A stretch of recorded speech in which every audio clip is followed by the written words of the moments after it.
Now, this is a message for every corporate professional. This is the age where there are many of us who do not really understand what is happening, and there's a lot of choices to be made. You either choose to take the risk or you choose to take caution or to rest on what's the status quo, what you're used to, or there's a fear about being innovative. It's probably in our parents' generation where they experienced this shift, and those who were able to connect with it quickly leveraged on it. Now, the thing is that a lot of people did not really feel it in that time because there was two different things between energy and commerce. Now, the energy stayed pretty long for a long period of time, which is crude oil, and that is what the world is still leveraging upon. So every industry that is in that crude oil did not really get a shift. But the industry that were moving from the analog age to the digital age really felt it. And that is the same thing we are having now. We're moving from an information age to an intelligence age. But here is something people will not tell you because a lot of people don't even know it. It will be wrong of you to think that the way you will get your salvation or the way you will get some sort of insurance is to follow the path of artificial intelligence. And so we hear a lot of people today, they're talking about, oh, everything AI, which is not bad in itself, but they might be missing something, okay, that can be very dangerous. AI is ever evolving. And so AI is not something you build tabernacle on. I mean AI as a product. If you make the mistake to build a product or a service around AI itself, it's a very risky thing because you are building a product upon sinking sand. It's not concrete, it's not a rock. It can move with time, with culture, disruptions in geopolitics, and even financial disruption. AI bends to things. Now, we're not in the age of artificial intelligence. We're in the age of intelligence. And so what you actually need to follow through to thrive is not artificial intelligence, it is intelligence. Now, so that you'd understand this, in the 2000s, it was the age of information. They called it the dot-com boom, okay? Information became something a lot more people had access to, okay? And the internet was the navigating system that allowed people to express themselves.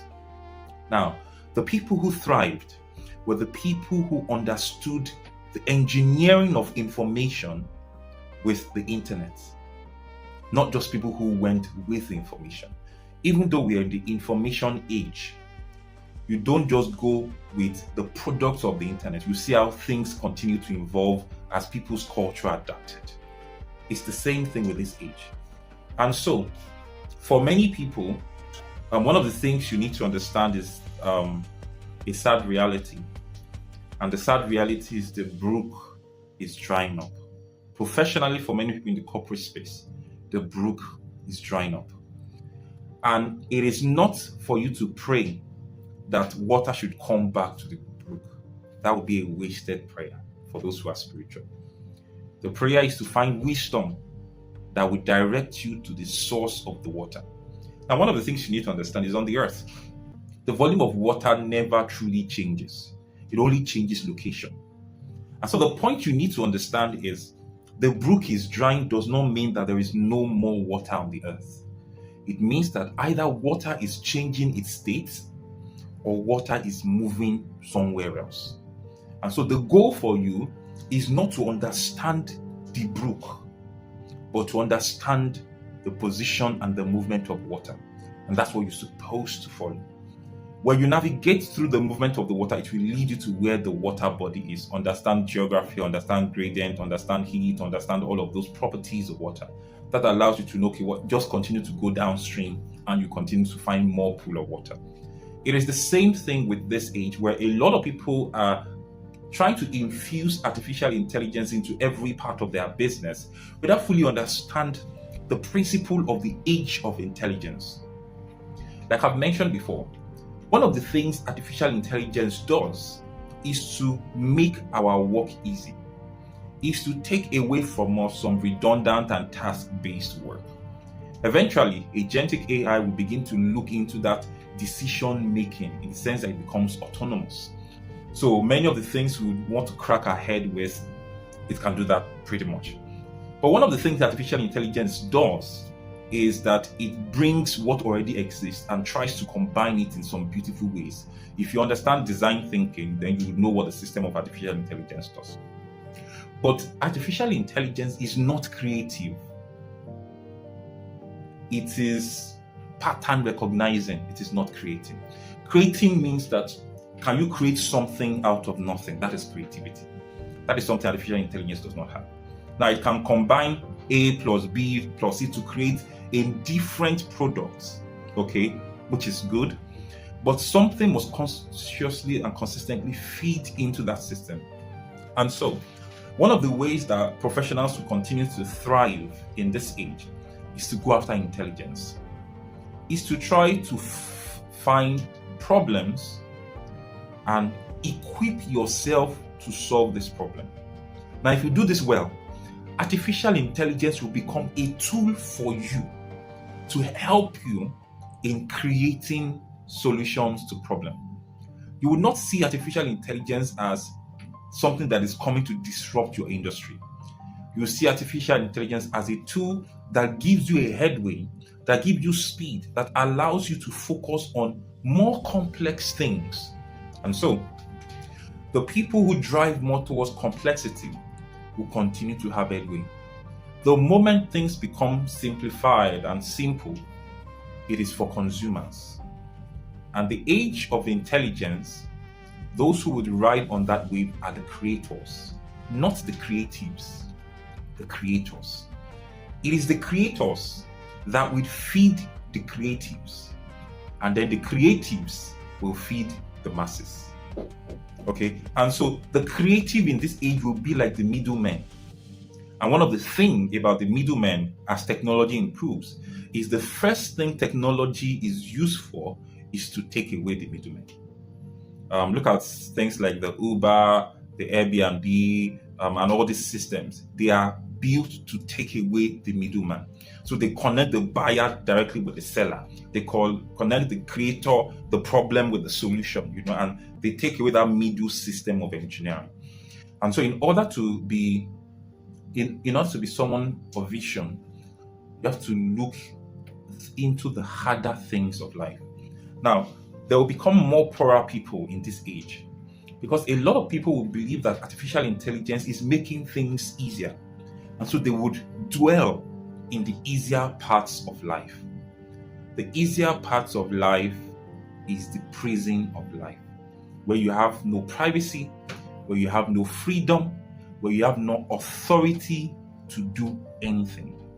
It is the people who seek the complex and have armed themselves with the ability, the propensity, the capacity to solve complex things.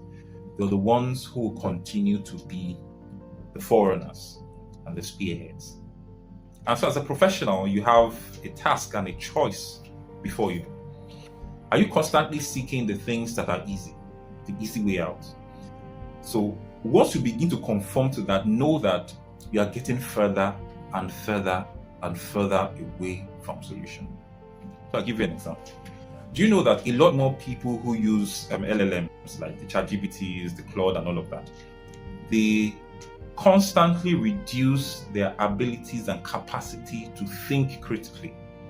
Because after a while, you become dumber and dumber, and you just feed the GPT in with your whatever it is you want to solve, and you just copy and paste because you do not have sophisticated knowledge to critique what the system gives you. You sometimes give authority and trust to the artificial intelligence, to the LLM, believing that what is given to you is the right thing. And that is where you need to understand that what are the complexities of this artificial intelligence? How do you solve issues of hallucinations? How do you solve issues of false data, biased data? This is how you need to begin to think. And this allows you to learn how to engage with intelligence in the intelligent age. Before, they'd say that knowledge is power because we found ourselves in the age of knowledge. the age of information. But now knowledge is no longer power. Intelligence is power. How are you able to navigate through complex things and come up with solutions that will make you richer and more prosperous? And the reason why intelligence is going to be a thing is that the quality of the problems we begin to have in this age will be such a one that is very difficult for a lot of people to solve. And so the few people that have the intelligence, the capacity, the wisdom, the resources to solve these problems will dictate what life would mean to us. So there are many things that might be something that would happen in this age. So imagine if there's actually an alien invasion. Do you actually have what it takes to solve that problem? A lot of people who complain about economies and countries and wars and how things are going, have you actually thought about solving these problems? The reason why that thought never even crosses your mind is because you have not developed yourself in intelligence. You have become a consumer of whatever is being fed to you. Consumer of policies, consumer of rule of law, consumer of language, consumer of ethos, consumer of media, consumer of news, consumer of information, without even critically analyzing it to verify what exists and what not. And so back to the professionals. Those who would thrive in this age will be those who would chart the course of intelligence. And it's not everyone that can do it, because not everyone has the capacity, the ability to do this thing. Some people are not disciplined enough. Some people lack integrity. Some people cannot even be consistent and pull through something they've determined to do by themselves. And so this is when we're going to experience the rapture, the separation of those who are intentional from those who are not. And it constantly remains the choice of every person who listens. The world is yours for the taking, but it will not drop to you on a platter of gold. It will not fall on your lap. It's something you have to fight for. You have to fight the mediocrity of this age. You have to fight the darkness of this age. And you need to engage wisdom and intelligence at another level. You need to begin to build that in yourself. And the quicker you are able to do that, the much better for you and for the generations to come.